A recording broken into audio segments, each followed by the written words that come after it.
You know, Jesus said, "The harvest is plentiful, but the workers are few." So, if you clicked on this video, you're wondering, a Christian trying self-improvement? Well, what we need to understand is that Jesus is the center of it all. Because self isn't self-improvement. And if we focus on ourselves, we will lose sight on what is the main focus. Before getting started, I'm gonna have background footage of me going to the gym hitting legs. So the first thing I want to say is that the topic of self-improvement is distorted, and the true meaning behind it is actually of the world. But in Romans 12:2, it specifically states, "Do not conform to the pattern of this world, but be transformed by the renewing of your mind." Your mind is where everything happens. The point I'm trying to make is that in order for me to grow as a Christian, I cannot follow the things that self-improvement is trying to teach. Because at the end, it will lead me into a dark path away from God.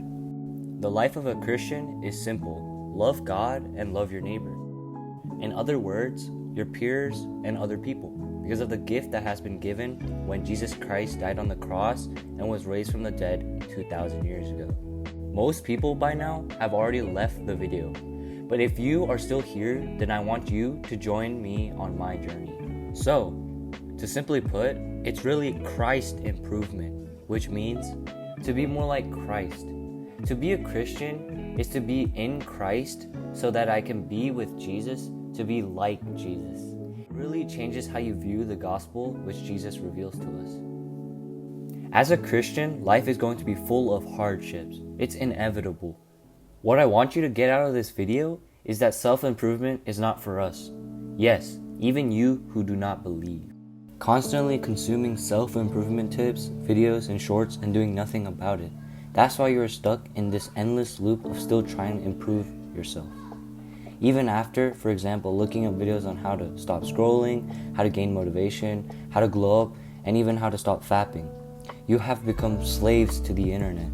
This became my life when I first picked up self-improvement. But while you who do not believe that Jesus is much of anything, on this channel I'm going to talk about how I am using some elements of self-improvement to help love God and love others greater. For example, the gym, reading, and even meditation.